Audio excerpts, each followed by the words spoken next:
Okay guys, I've been teasing with YouTube Shorts the WR1 Popori install in Raleigh, North Carolina at Van's house. He's an audiophile who, if you watched right after Capital Audio Fest, I did a Zoom with him where he talked about how impressed he was at Capital Audio Fest with these and placed an order for not only these, but the Bach. And then he redid his room prior to us arriving.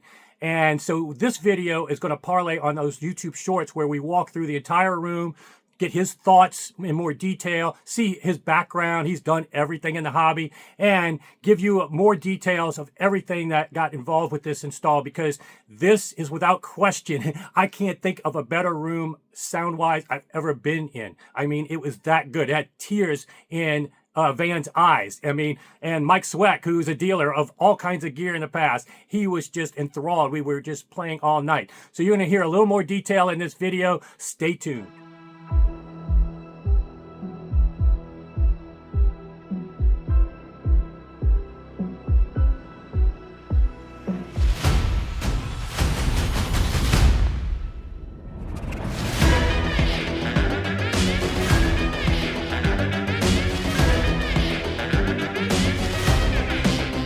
Okay guys, welcome back to the channel.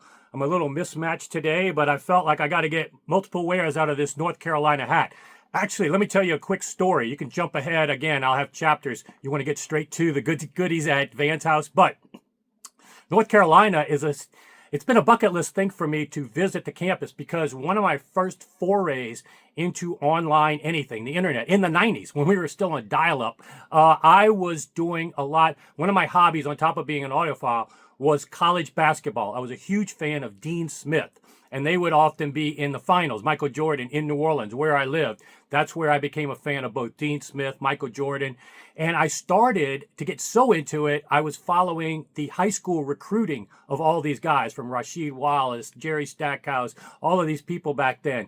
And I would actually go on trips to be in the stands for high school AAU ball, Super Showcase in Disney. I remember, still to this day, being in the stands with J.J. Redick right behind me. I think I had Mike Krzyzewski, Bill Self, and the coach at the time for North Carolina was Matt Doherty.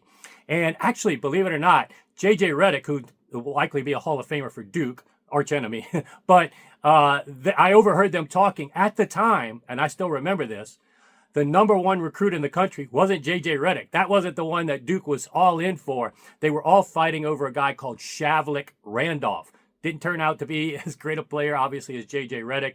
And obviously, a lot of recruits, Rashad McCants and others, Sean May from that same showcase with Matt Doherty, ended up winning a championship, albeit after he left.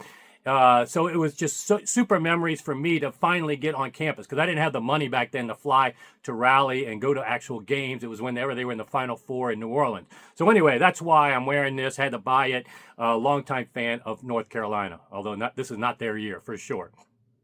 Anyway, getting back on topic, with the Popori WR1 install, I've given you a lot of the whole process, from hearing these in Capital Audio Fest and attracting several customers. And one in particular, we did a Zoom with Van, and he is in Raleigh, North Carolina, bought the WR1s, one step up from this, and the Bach. And so I said, hey, if you're a great guy, I mean, I got to know him. If you're interested in having us out there, I'll come out there. Mike Sweck, who is the dealer distributor for Popori, he was going to go out there and help set him up. I'll film it. I want to hear him myself, because I'm considering the upper models as well, the sale model.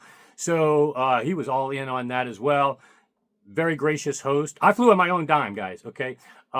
Just to get that out the way.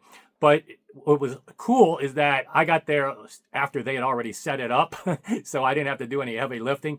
But I set up the Bach for him. And what I was immediately impressed with, because the Bach gives you in-ear measurements. And I've seen tons of in-ear measurements from my home, and we, in our WhatsApp group, everybody's constantly sharing measurements and stuff to help optimize things. And I had never seen a room under 200 hertz where you don't normally see these big swings, either a peak or dip. Just due to the dimensions of a room, normally you're going to see that in every. And in fact, I put a major audiophile reviewer what his room looks like under 200 hertz, uncorrected, and never been corrected. That's not good. Well, some people may think it's good, but I'm talking about people that respect high fidelity and our objective measurements that translate to most people. And his measurements prior to even Bach correction were exceptional. And really, Bach didn't have to work that hard in terms of the frequency side. It still provided those spatial cues. And we were able to A/B pink noise before and after, and then songs before and after. And still on the frequency response, even in a near perfect room, it was clear as day, evident that he was preferring it. And you're going to hear from him yourself. But one of the takeaways is not just on the Bach. We've seen that and heard the testimonials. I got another testimony I got to share with you from Canada. Still haven't put that one out yet. But one thing with the Poporis, especially in this room and what he's used to, is he's owned all these speakers in the past. He's been in the hobby as long as I have and knows some people and knows some things that I didn't think other people knew. He's a credible audiophile, trust me on that. And to his credit as well, he's tried all the tweaks like I have, gotten burned by snake oil. You'll even see some of them in the video himself that he still has hooked up, but he's at least intellectually honest, self-aware to say, hey, these didn't really, what I just did, buying the WR1s and the Bach, made 10 times, 100 times different than some of these tweaks that are touted as game-changing. But in any case, what I wanted to focus on here was the potpourris in his room and what his experience was. He's had avant-gardes, he's had Volti horns, he's had some of the best point source Bach speakers. Those Ariel 20Ts are not to be overlooked. They would be commensurate with some of the best Bach speakers that I've featured, from von Schweikert, YG, Magico, a very high-end point source Bach speaker. And what I think he started to understand and appreciate about a speaker like this, and I somewhat hinted at it in my own review of these, is that one advantage of a line source, and especially an open baffle one like this, is that the music just appears in front of you. And that's what he kept on saying, is like, I feel so relaxed listening now. It's like the music is just in front of me, but I'm not missing any details. It's not muted. It's not, the dynamics are there.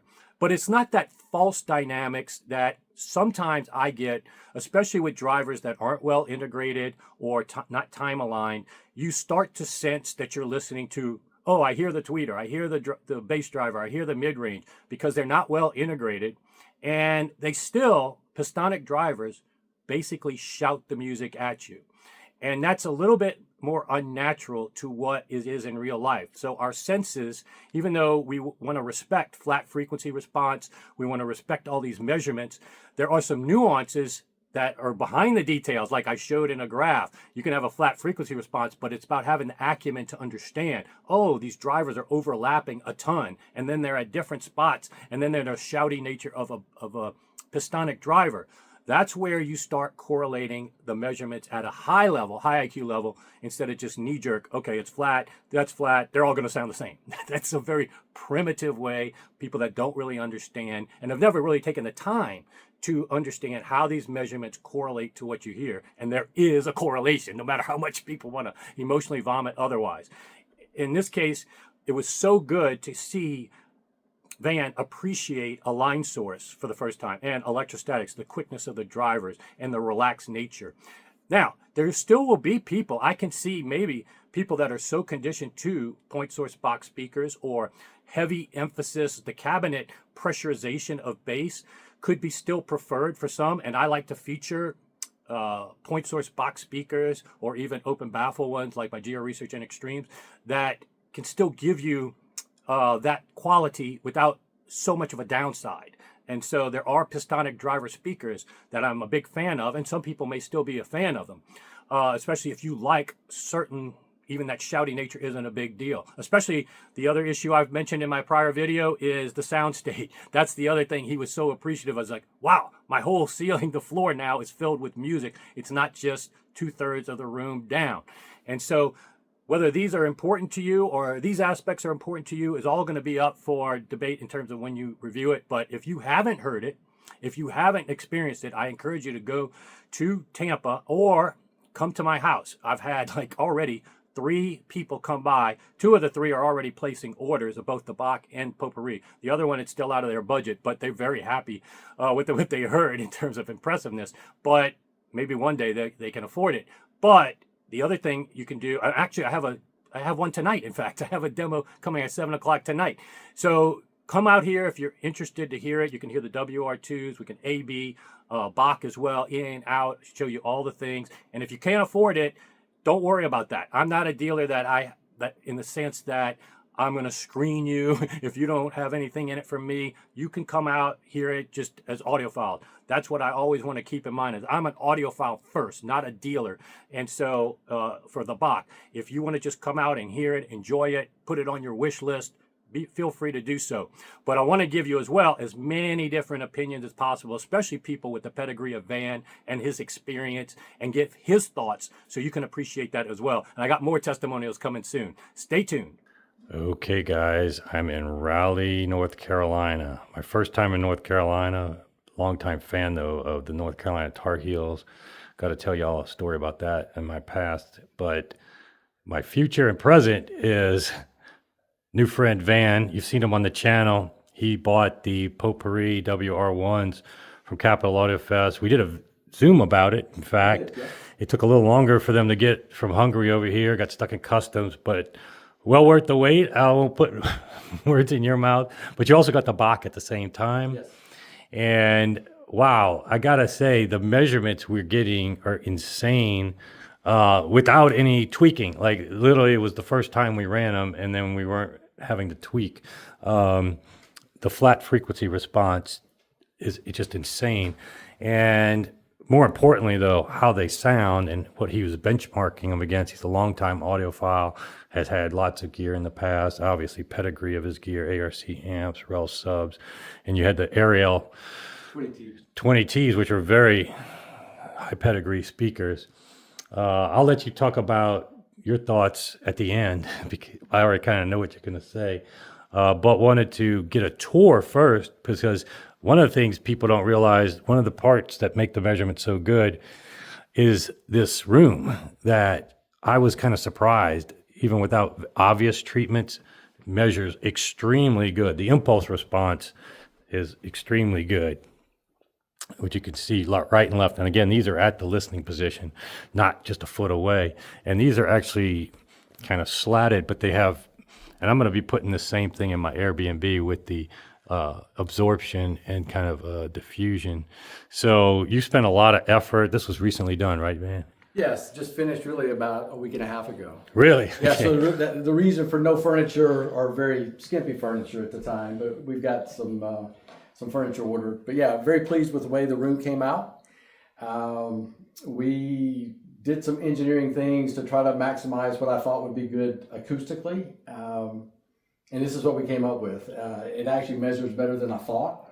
But we did this room, and then go over here to the my office area. Yeah.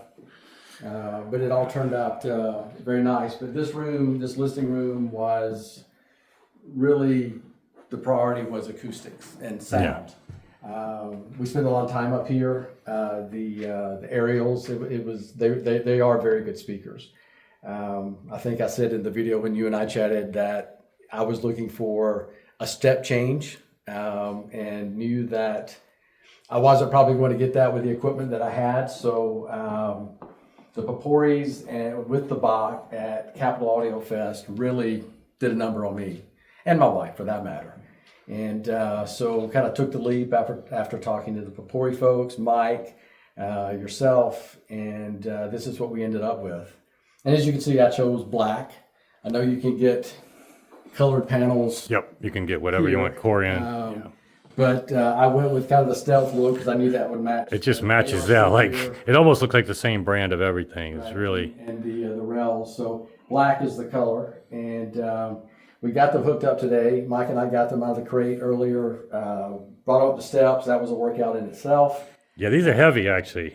Yeah, Jason planned it perfectly that he came here by after the heavy lifting was done, but that was fine. I almost timed it perfectly for lunch only, and then but the fact is we got it hooked up, including the Bach, and just right out of the gate, the first song or two that we played, you could tell it was something special.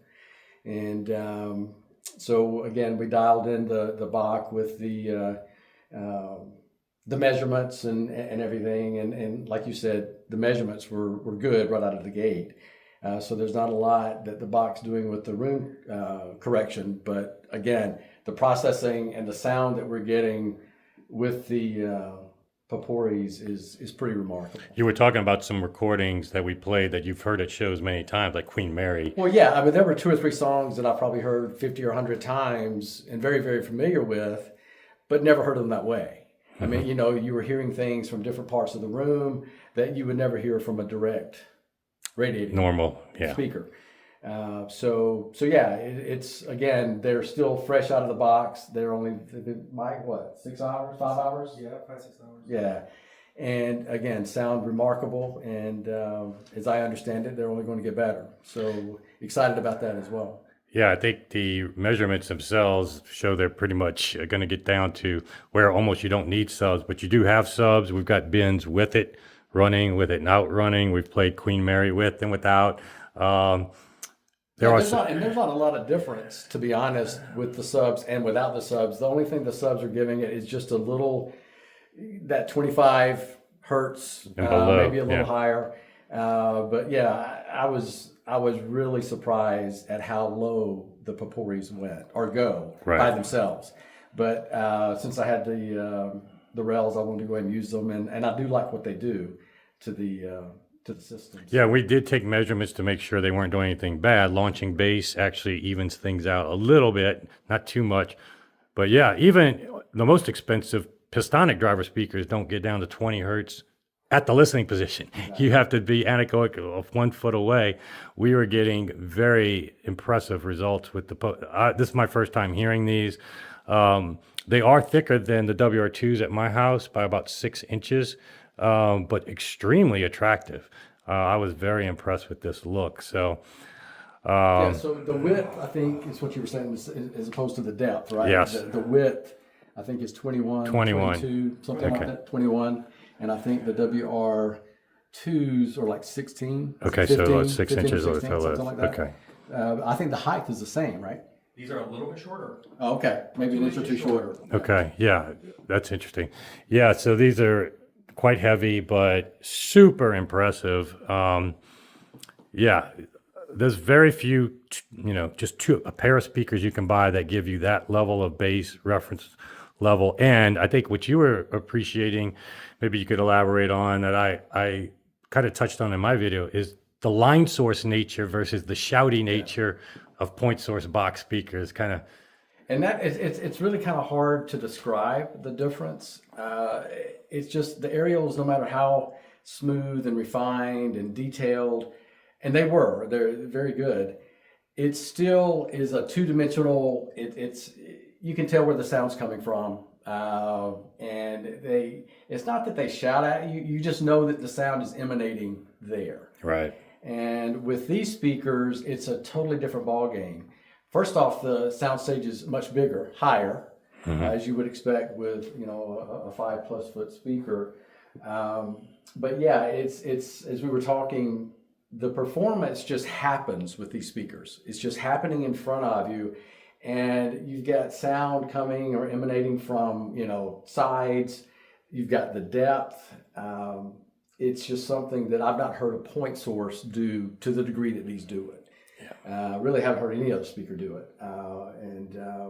So yeah, I'm excited about, as these things break in, how much better can they get? Because right now they're really, really good out of the box. And I think the biggest litmus test was talking about the emotional attachment to music. You got it from a song, but what was really impressive is that it wasn't even a hi-fi record. It was from a YouTube video we played. It was really interesting because the video that Jason played was an Adele song, and we turned it on. I had my doubts, but we turned it on. Sounded really good. Turned it up. My wife came up from downstairs because she heard it, and I had goosebumps, and it was a YouTube video.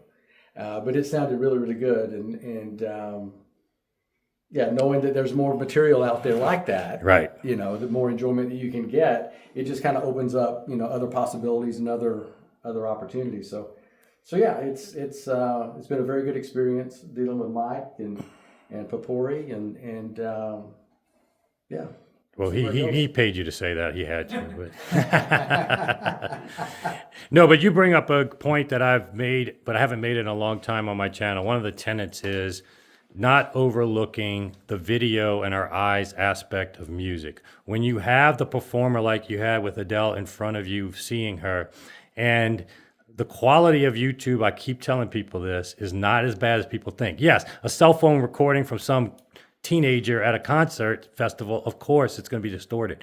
But some of these are extremely well produced. You've got that emotional attachment to the nth degree, and you get the visual on top of it. I've got a whole playlist on my channel of these kind of recordings. And what we were able to also show with the Bach is they have binaural recordings where you can see where the mic is, you can see where the artist is.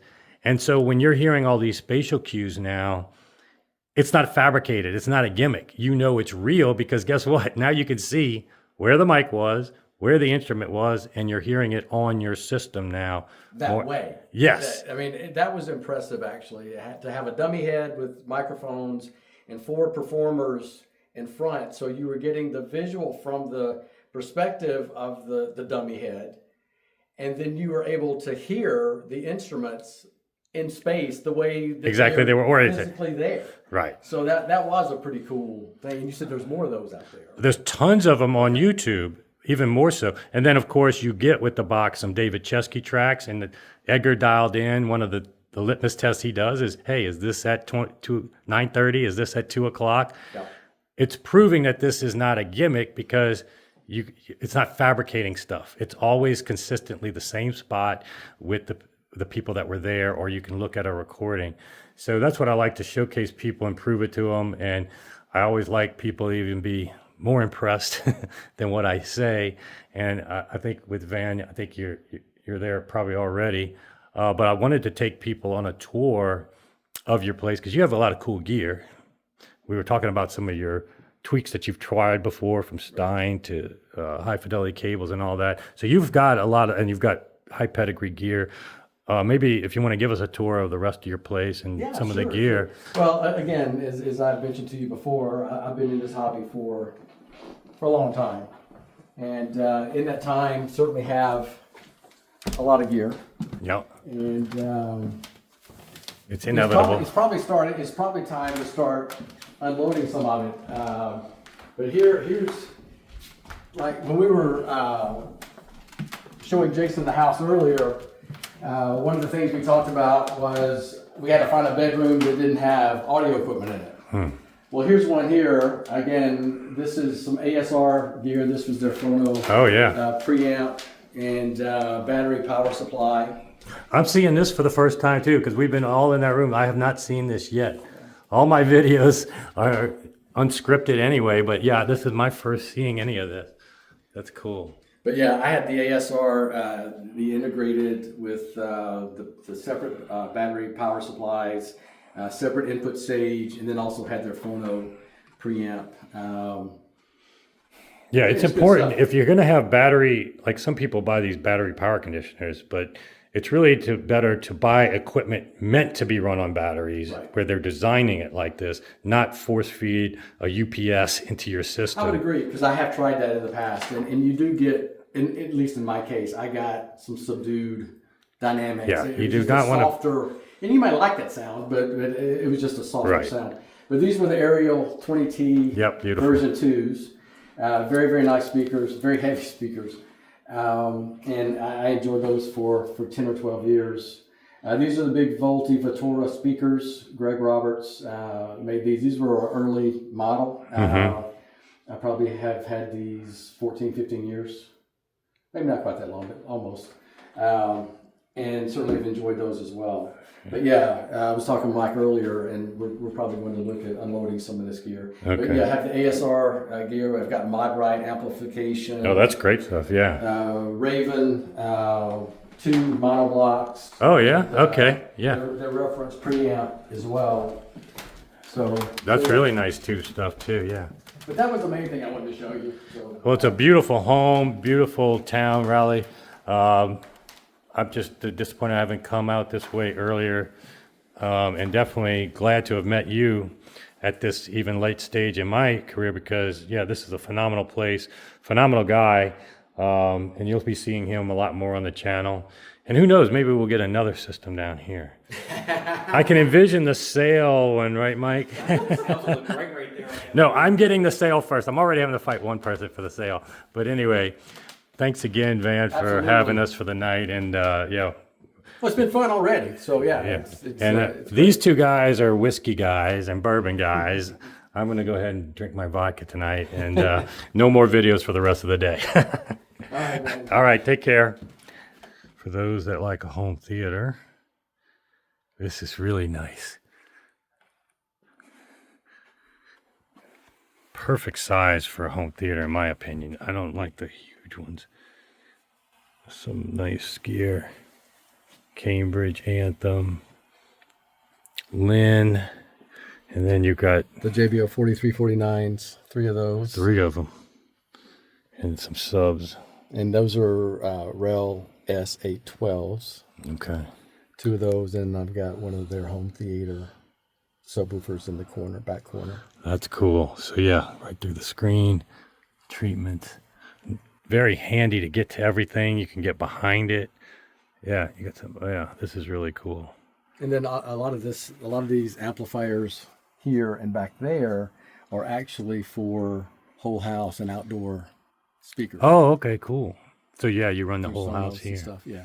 So this is cool. This is what I'm trying to do in my Airbnb is have a little cubby hole for this kind of Yep. stuff. So and you've got your internet. Extender So stuff. Yep. very well done for a house that was built in the 90s, but looks like it's modern. Yeah, we've tried to update it some, and obviously the listening room upstairs and this area here we enjoy quite a bit. I mean, these are awesome. This is grandkids. Yeah, they This is love that. grandkids. Yes. This is Jackson. Well, I want to be a grandkid. That's where I would want to be. I could sleep there tonight instead of the bed. That was awesome. So yeah, this is really cool. Thanks for the tour, Van. This is a beautiful home.